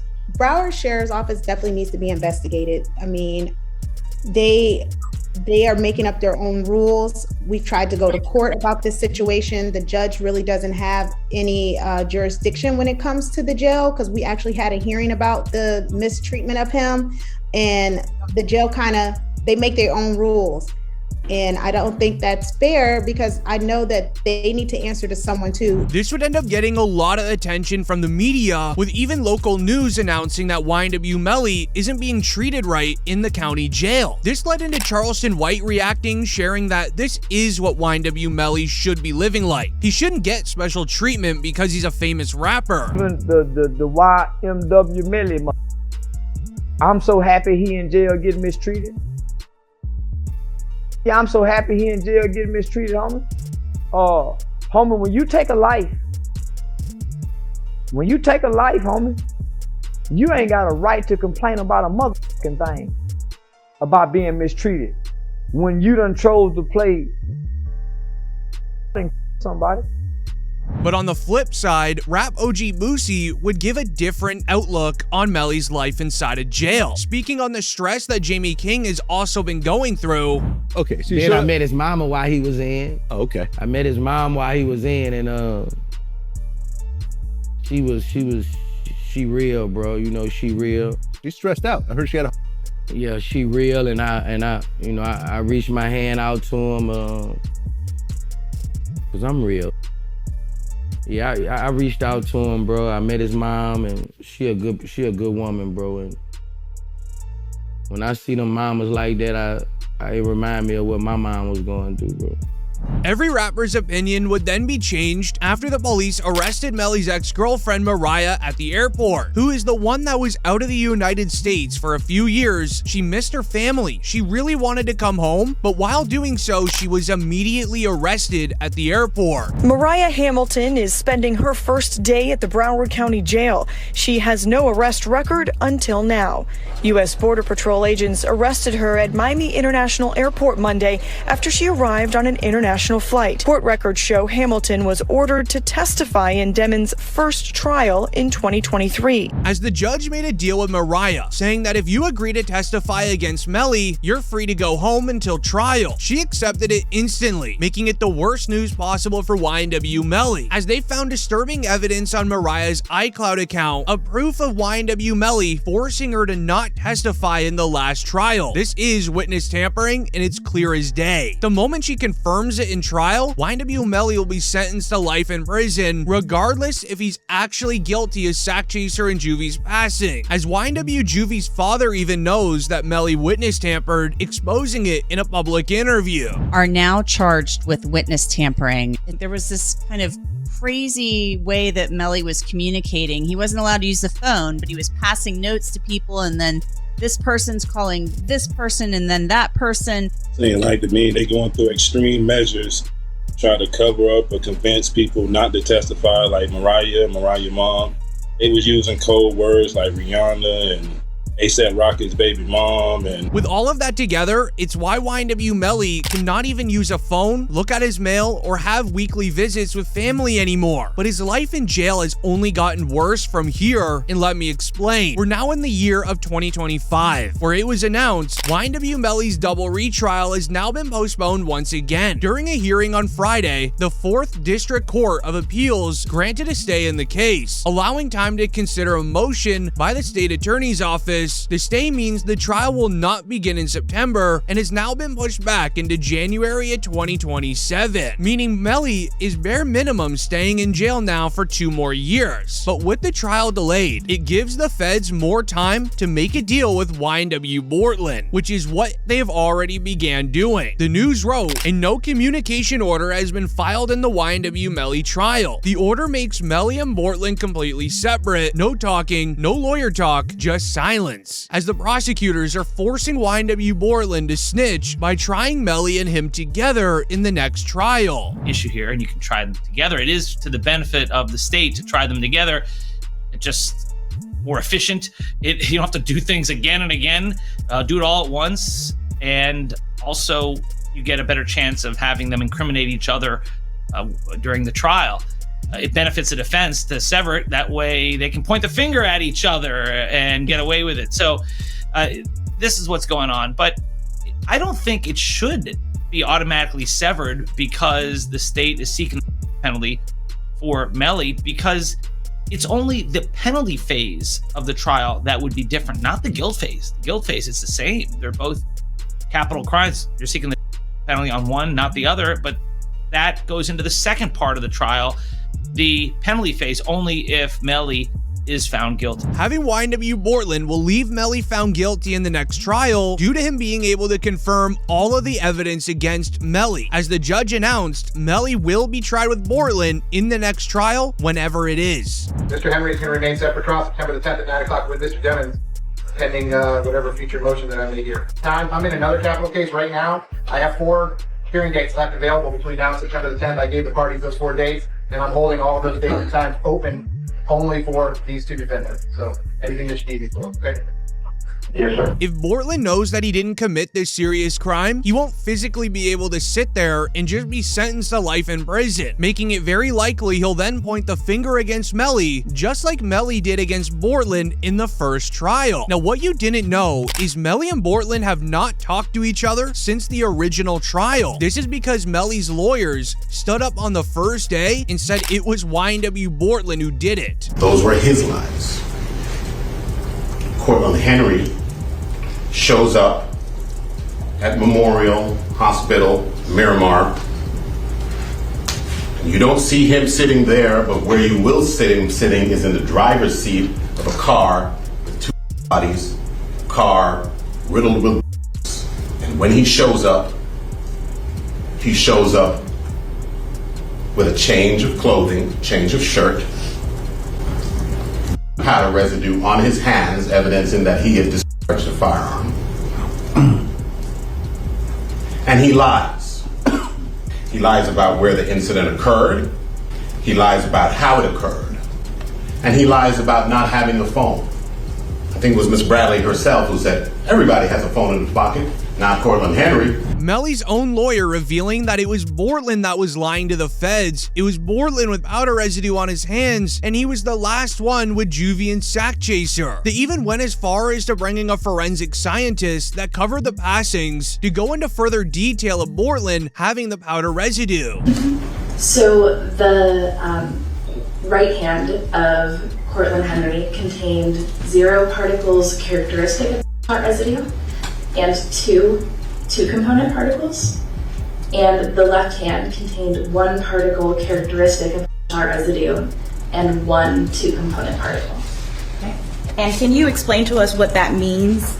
Basically, overall, there was residue present on the hands. Where YNW Bortland would then confirm he's not rocking with this at all, which is why when Melly's mistrial was granted, the news wrote, YNW Bortland tweets a mysterious message on the same day Melly's mistrial was declared. The tweet reads, "Mind games don't work on people like me," alongside a handshake emoji as if he's accepting a deal. But what's even more concerning is that Bortland has every reason to snitch against YNW Melly due to what was just found inside of his home. Melly's co-defendant YNW Bortland was booked into a Miami jail Monday night and is being held behind bars on an out-of-county warrant. We just confirmed the warrant is out of Broward County for witness tampering. The warrant obtained by Law and Crime Network states as follows. On or about April 10, 2023, continuing through and including July 22, 2023, Cortland Henry, aka Bortland, along with others, did unlawfully and knowingly engage in misleading conduct toward another person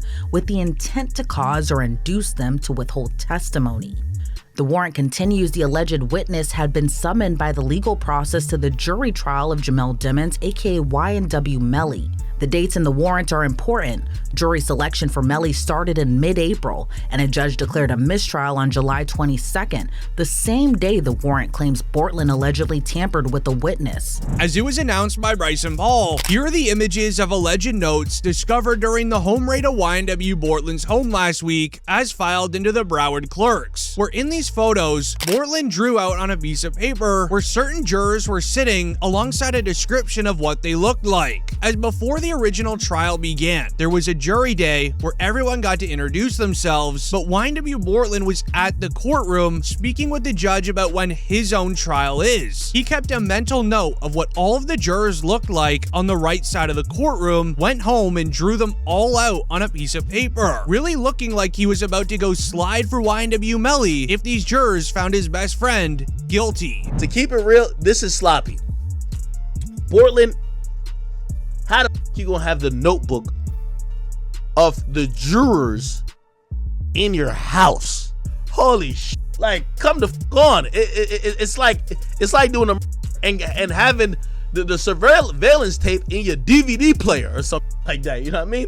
Like, come on, bro. Like they raid your crib and the surveillance footage of the is in your DVD player. They be like, oh, okay, thank you, brother. This can't be at your crib. But obviously, when Melly's lawyers started pinning the crime against YNW Bortland, he just threw the piece of paper away in an empty suitcase. But here's where it gets even more concerning for Melly, and it'll affect his jail life until he is sentenced to prison. YNW Bortland will be able to validate all of the new evidence that the prosecutors want to use against Melly. One piece of new evidence they want to use in the next trial is a Facebook post of YNW Melly with Young Thug, trying to say that Melly is a part of the Red Street team, just like Young Thug is. Same thing, the use of the slap term, 5-point star, snake. He's saying he's YSL, he's hanging with him. And he puts up his YNW for life hashtag on it with Mr. Demons has the big B hand signs displayed. Okay, and see with individuals again. I'm assuming that's also Young Thug. That's also unknown. Yes. Also important to your investigation, correct? Yes. Also publicly available for anyone to see and capture. As YNW Melly even made an effort in court trying to tell his lawyers just let them use it because Bortland knows that he'll validate the evidence anyway. The news wrote, today's hearing marks the first time Melly publicly went against his legal team's advisement in court, where Melly was seen yelling at his lawyers to just let them use the evidence instead of making it a back and forth, as it'll delay the trial, which is what it did. Yes, sir. Against our advice, our client wants to proceed. You object to their request. We need to determine this automatic stay. Based upon what our client has instructed us, yes, sir. People that were inside of the courtroom that day overheard Melly yelling and said that Melly said, "I don't care. I'm not in no gang. They can't prove that." I'm aware that 924-071. Call for an automatic stay while the they were aggravators. They go to membership in a gang. There are things that the jury would have to find before going into penalty. Not aggravator, that's the death penalty. Aggravator, that's the enhancement itself, Your Honor. That was charged. He was charged in committing the murder for the further conviction, which is an aggravator in terms of the guilt. Something that they would have to find by way of an interrogatory. Yes. But they also want to use this new evidence of an ex-O-Block member and a former friend of King Von, where he exposed a secret that Melly told Von. Before Von passed and Melly was arrested, the two were very good friends. But King Von told people in O-Block that Melly asked him for advice on how to handle people in a certain way. Did Von really tell you that Melly told him that he was two friends? He ain't come out and say, like, we got into an argument. And so, you know, if you know, when people could say something without saying it. And so he told me, like, once I posted what I posted, Von was mad at me. Bro, why you put up there, bro? What the bam? I'm like, you sitting up here, like, you know the love we got. You do this for us, but you gonna trust that his two friends? And he said, them was trying to extort him. And so I'm like, if they was trying to extort him, then why are you still around them? Having Bortland on their side will also answer a very important question, which is what was the context of what happened hours after the crime occurred, where the prosecutors obtained a Facebook Live where Melly was seen dancing in a parking lot alongside YNW Bortland like nothing just happened.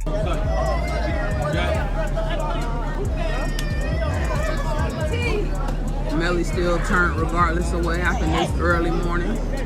He's still out here being very positive. Turned still. Hey! No, still turned, regardless of what happened. You already know.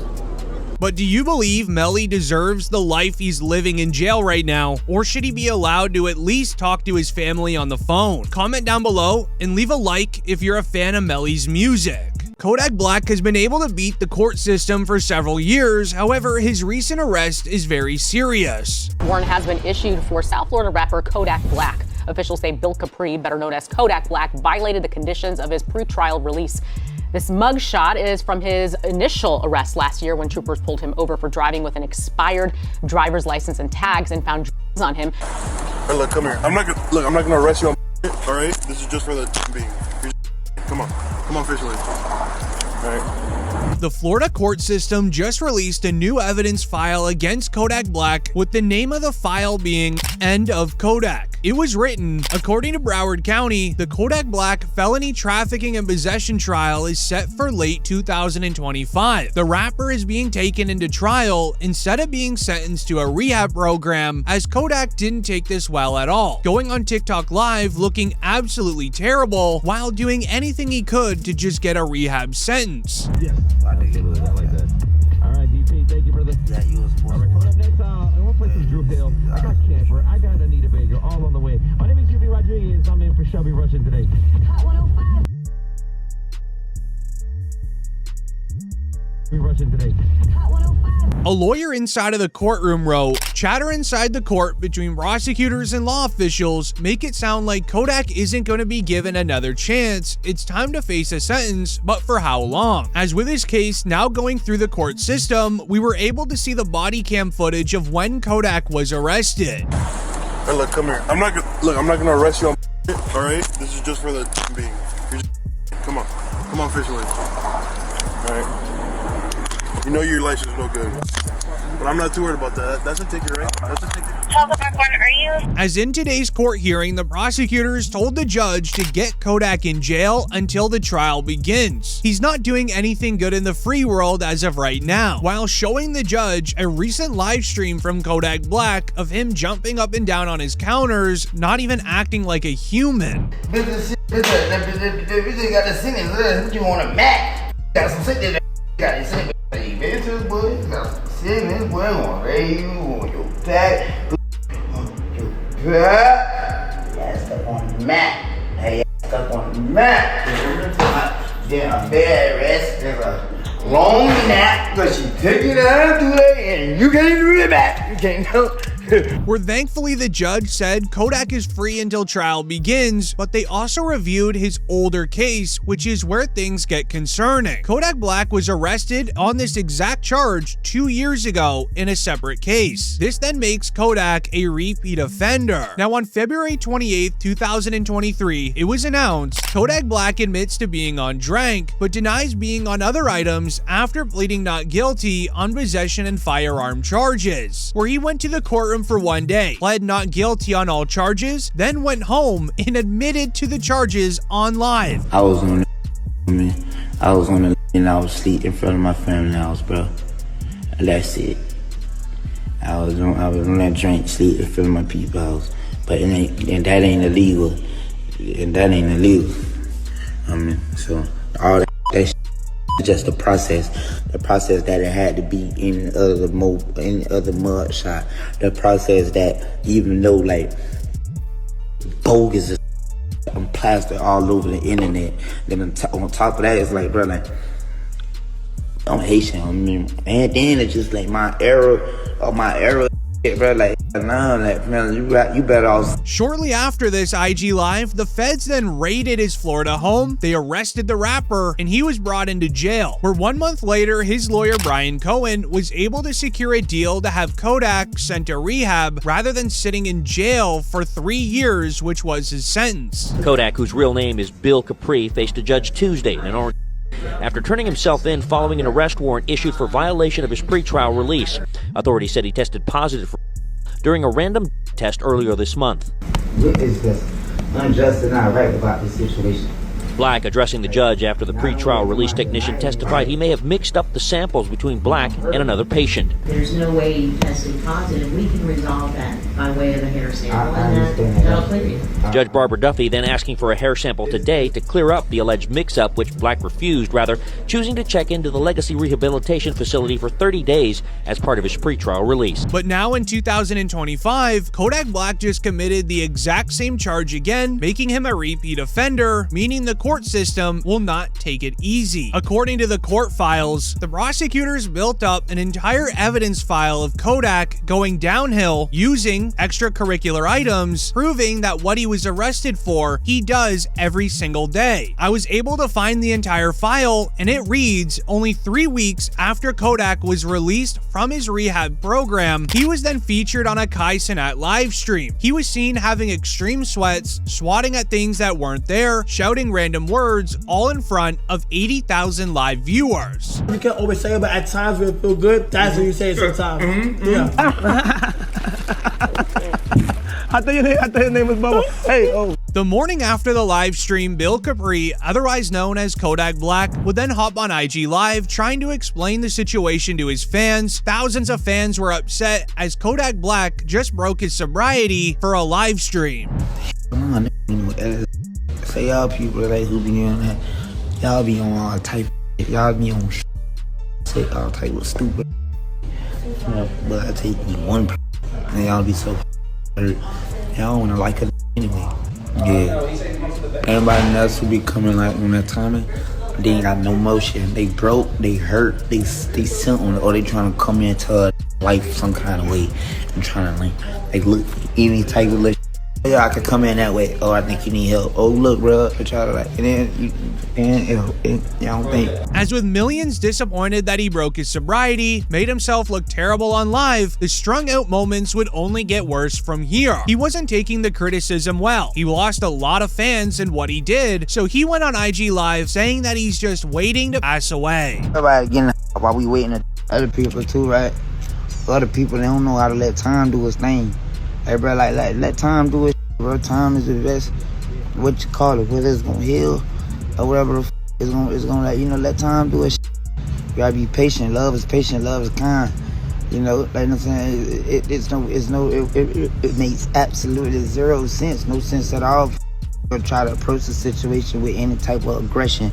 The whole world on everybody on your memory on your everybody getting while we waiting, while we just down here waiting on when What's really upsetting is that he actually read this from a viral tweet that read, "Every time I see Kodak Black, I get so sad. That man has like 4 baby moms and not one of you greedy women care about him for real, because why are y'all not helping? You're probably sitting around waiting for him to pass away," which is exactly what he quoted in the IG Live. But this was only the beginning. More tweets of, "Every day I see a new video of Kodak strung out, not acting like a human. Is somebody gonna help him?" Which was very convenient timing, as the following day later, Kodak Black was seen eating chicken in the middle of the road, looking like a zombie. The wrong thing.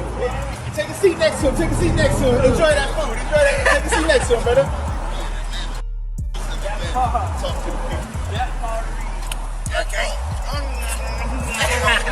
Oh, hold on, please. I want to be part of bro, I want to join that, bro. I want to be down here.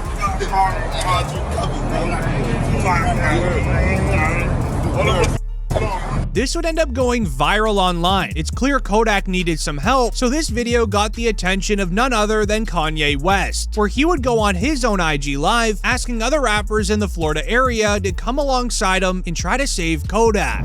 Okay, so I thought Kodak was in Miami. I see he's in Atlanta. So I'm gonna flight down to Atlanta right now and do something. So anybody that's already down in Atlanta that knows him and knows anything about him, I know I said rappers and all that, but right now I need y'all, man, to like really go and do something. Like we can't, I know y'all think I'm crashing out. Y'all, you see me talking, I'm expressing myself. And look, man, please don't, I know I said a lot, and just let me go down there and go help this man out. But it's what happened later on in that night that confirmed Kodak needs very serious help. He didn't even know Kanye had that message for him because he was seen pacing around his room claiming that he's Drake's favorite rapper. Now he definitely could be, but this is more of a confirmation that he is hanging out with the wrong crowd. His own quote-unquote friends are sitting in the room filming Kodak strung out, running around his room rather than trying to help him. I'm Drake's favorite rapper. Who? I'm his favorite rapper. You Drake favorite rapper? Yeah. Nah. He always say that, even his people always say that. They always say that. Even when he ain't, you know what I mean? Even when he ain't around, so shit like, oh, no, it's for real. This hate would end up lingering for the next few months. It got so bad, we were even seeing rappers like Boonk reach out to Kodak, being very caring. But right now, man, we worried about you. You don't look too healthy. In front of outside looking in, it's obvious that you're a and I don't believe for 1 second you just doing for your own enjoyment. Nah. You trying to find something to fill up that void that's within your chest. See, I've been where you at right now. But by the grace of God, I'm clean. Them strongholds have been pulled down. Them chains are broken. So I'm qualified to talk about this. You got to make a decision, bro. You got too many people looking up to you. And from one father to another, got to set the right example for your son. This coming from somebody who genuinely cares.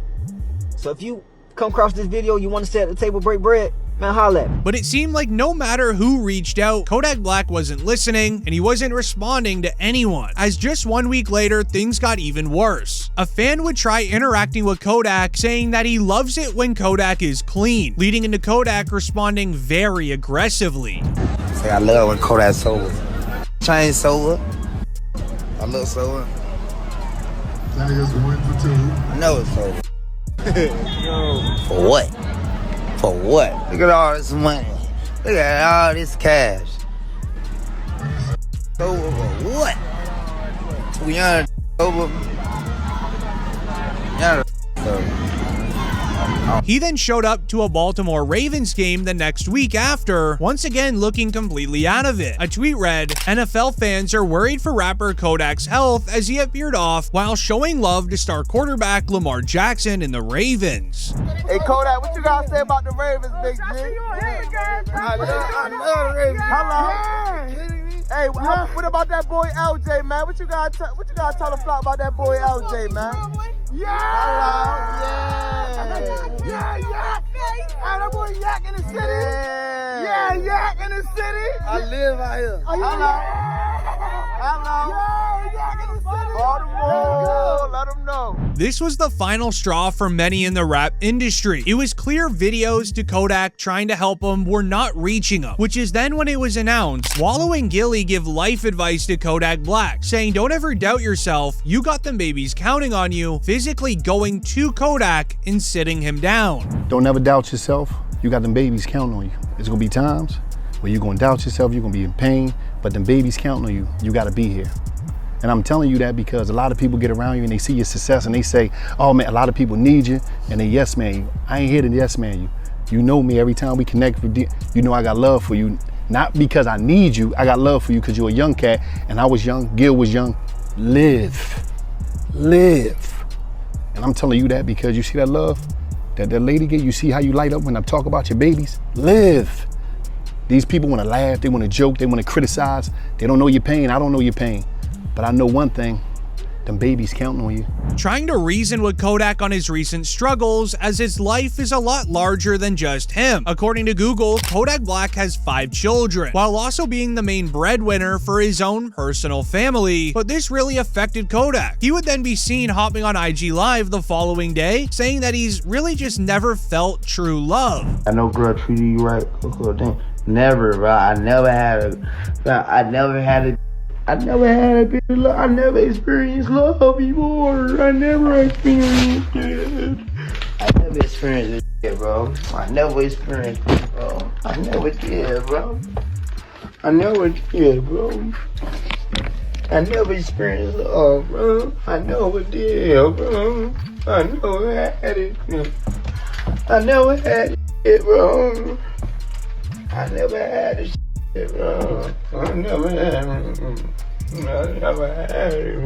But did you know what he did just the following few days after? Kodak was invited to the White House. He then became the first ever rapper to tweak while being at the White House. So like imagine a world if all of us was just one color. If all of us was just blue or green.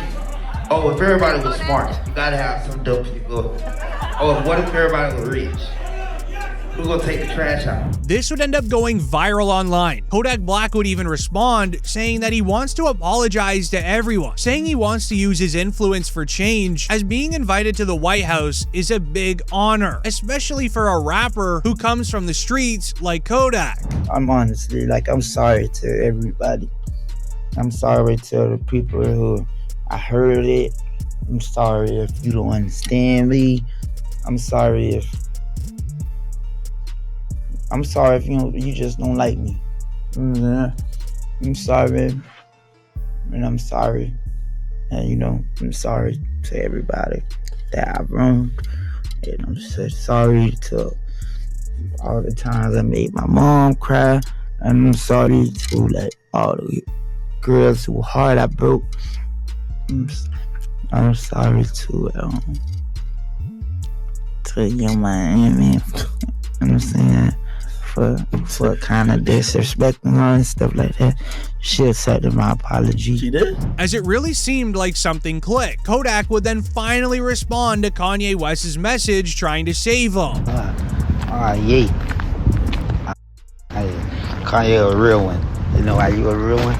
Cause I'm some whole kind of Kanye the only did it. Cause he know he ain't a lot of the other look at me. I'm clean, yeah. And why Kanye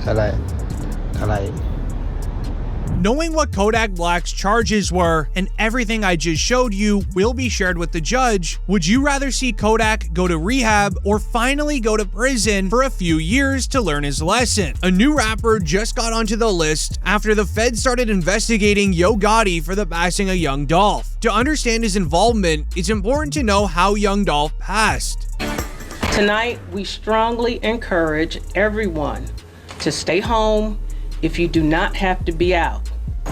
The Memphis police chief is asking everyone to stay home tonight after rapper Young Dolph is down and at a South Memphis cookie shop. There will be extra police presence in many parts of the city that might have a connection to the popular rapper to make sure there is no more. With the young Dolph passing trial beginning today, Yo Gotti was just snitched on for being the one responsible. As in the opening statement, young Dolph's bodyguard explained that Dolph had a long-lasting beef with CMG the label, the same label owned by Yo Gotti. That's his chain, PRE. And what did PRE stand for? Paper Route Entertainment. Did he have any issues with other labels? Yes, ma'am. What label was that? CMG. And what does CMG stand for? I really don't know what it stands for. Okay, CMG. And the label you mentioned, CMG, that he had conflict with, that Mr. Cohen had conflict with. Of course, some of the artists on that label, if you're familiar. The only one that I knew of was Yo Gotti. Having that be the opening statement makes the jury know that young Dolph had many enemies in the rap industry. So when the prosecutors read the never-before-heard police files of how young Dolph passed, it makes more sense. These new police files have details you wouldn't even believe, even Dolph's final words. But to understand it all, we first need to review it from the beginning, where the trial day began with the prosecutors reading out that on Tuesday, November 17th, 2021, Memphis rapper Young Dolph stepped into a Makita's Homemade Butter Cookies, a beloved local bakery that he would go to whenever he was back home in Memphis. The then 36-year-old artist was in town for his annual Thanksgiving charity event. Did Young Dolph have an event or something big going on during November 2021? Yes, ma'am. Every November, he would do a turkey drive for the community. And explain us what you mean by turkey drive. He would go to several communities and give out turkeys. And would he do this personally? Yes. Did he also have members of his label there as well? Yes, ma'am. In November of 2021,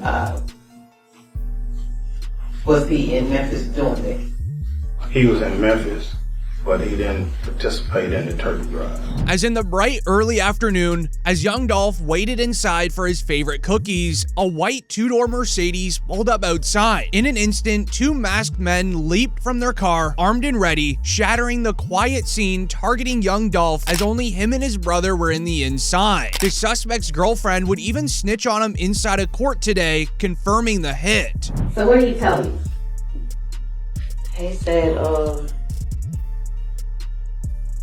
something about a hit. A hit on who? Dolph. So Cornelius Smith told you that he talked about a Dolph hit with Hernandez go down. Yes. Okay. So do you remember when Mr. Smith told you about that conversation? I can't remember the exact date. Was it in 2021? Was it hot or cold outside? Do you remember? It was hotter. Okay.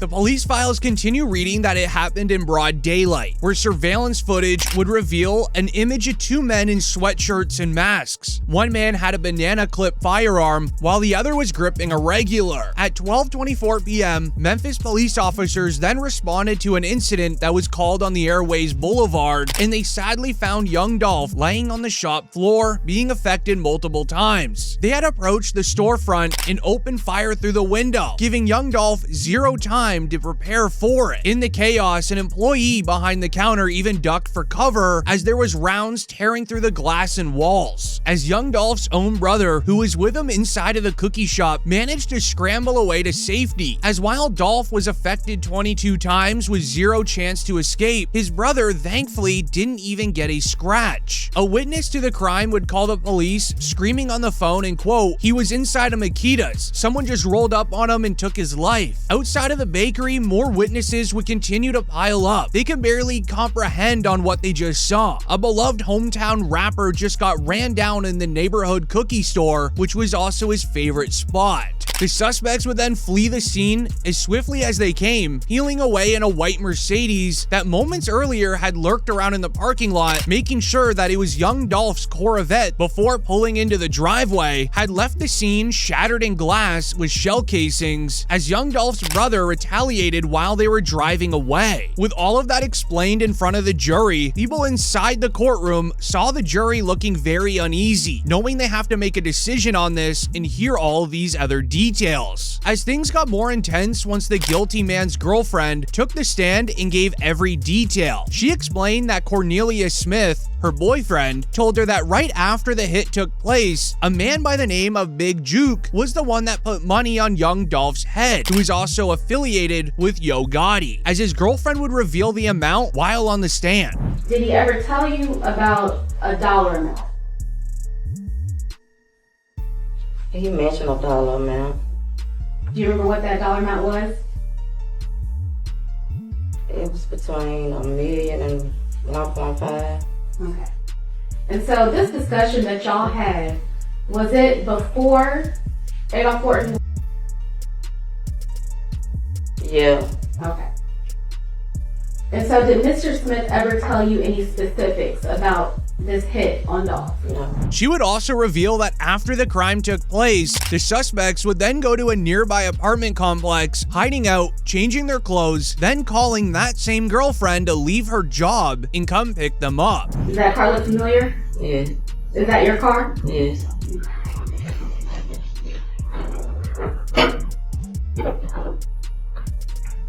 And who were you waiting on at that point? Cornelius.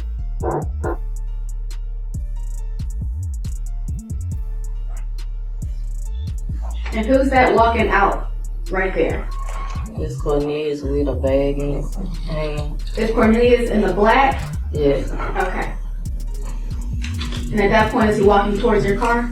Yes. As with the getaway car found in the surveillance photos publicized, the hunt for young Dolph's hitters would intensify. You won't even believe how the getaway car was found. According to trial today, the prosecutors announced the white Mercedes was actually parked across the street from a man named Hernandez Govenz's house. He's the man that planned the entire hit. He was the man good friends with Yo Gotti and Big Juke.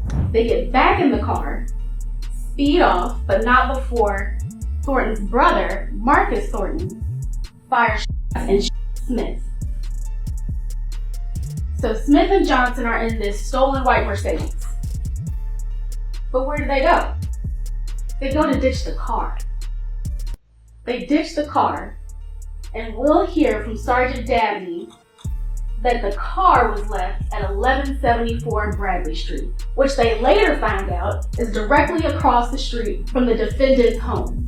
With the Mercedes then found, they had more evidence to prove who did this crime. With the manhunt beginning, federal marshals, Memphis detectives, and Tennessee state troopers all joined forces to track down the suspects, as by early January 2022, authorities announced a major break, that 2 suspects have been identified and indicted by a grand jury for the passing of young Dolph. On January 5th, 2022, the U.S. Marshal Service went public with the name of Justin Johnson, a 23-year-old Memphis man, and was offered $15,000 if anyone knew about his location. Johnson was an aspiring rapper who went by the handle of Straight Drop. He previously posted on social media proclaiming his innocence, and he even teased that he would turn himself in, but instead he would vanish until marshals received a tip 1 week later that Justin Johnson was traveling on a highway in Indiana. In a coordinated takedown on January 11th, 2022, Johnson was then captured near Brazil, Indiana, and was riding back in a truck with another man. The arrest was made without an incident, ending a nationwide manhunt for the man they widely believed was one of the people involved. But it wasn't until the second suspect, Cornelius Smith Jr., was caught for his role in young Dolph's passing. By the time the police noticed that he was involved, he was already in jail. Knowing his whereabouts, they were able to get in contact with his girlfriend at the time, the same one that picked him up at the apartment complex, and they were able to have her snitch on Cornelius within 30 minutes. Miss Arnold, are you familiar with someone named Cornelius Smith? Yes. How are you familiar with him? Dating my boyfriend. How long have you been with Miss Smith? Since 2016. Okay. And were you dating him in 2021? Yes. Do you know an individual by the name of Hernandez Goban? I don't know him, but I've seen him. If you I were know look, of him. okay, but you've seen him before? Yes. If you could look around the courtroom and tell us if you see him here today? Yes. Could you point him out and identify him for the record, please? In fact, Cornelius has already been arrested on December 9th, 2021. This was an unrelated charge that she explained was the last time that she saw Cornelius, and she's been mad at him ever since. He dropped me off at work. Okay. And that was the last time you remember seeing him? Mm-hmm. And to your knowledge, was he arrested today? Yes. He left me stranded at work. I didn't realize he had got locked up until the next day, because I was stranded at work. He was in my car. He had my phone, so I had no way of calling him or anything. So the next day when I got up, my daughter took me over his baby mom's house, and that's when I found out that he had got arrested. However, the way Cornelius was found to be guilty in Young Dolph's passing was due to the stolen white Mercedes that was used as the getaway car, as he stole this car a month prior before using it with Young Dolph's passing. So he was arrested for theft, but then by extension was also charged with Young Dolph's passing. On January 18th, 2022, a Shelby County grand jury formally indicted both Johnson and Smith on charges of first-degree M, attempted first-degree M, unlawful possession of a firearm, property theft for a Mercedes that they did the crime in, and much more. So facing very serious charges, Cornelius knew that he only had one option left. This would be none other to snitch on Yo Gotti, the CMG label, and Hernandez. Cornelius would enter the courtroom today, snitching on everyone involved. His first few words in the courtroom was pointing out who paid him the money to do the crime. And if it's okay, can I call you Cornelius? Yes, ma'am. All right, Cornelius. You know an individual by the name of Hernandez Goban? Yes, ma'am. Do you see that individual in the courtroom? Yes, ma'am. Could you point to that individual and describe what he or she was wearing? Man, right here with the white shirt on, black tie, bald head. He wasted no time snitching on Hernandez, as when Cornelius went to Hernandez's home, he would ask him if he wanted to make any extra money. Cornelius at the time was very broke, so he said yes, which resulted in Hernandez telling him what he needed to do. How were you supposed to make extra money? Well, he told me that, you know, it was a little bounty on a couple paper out here. Okay, I ain't understand nothing you said. It was a hit on, it was a hit at the time on a couple guys in paper out here, paper out here or whatever. Okay, and what were some of those individuals' names, if you can recall? Paper out Woo, Young Dog. I don't know all the names, because I ain't know exactly who they were.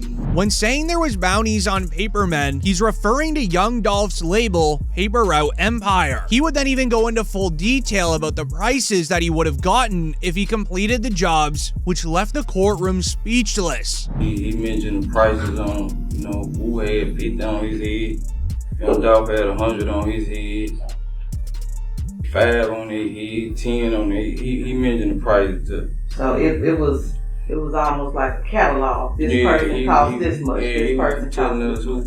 Who had money on their head, who had the most money on their head, and who had prices. Who had Young Dolph had the most money on his head. And he had 100,000. 100,000 on his head. And when you say his head, I mean, if you Dolph, you get 100,000 now.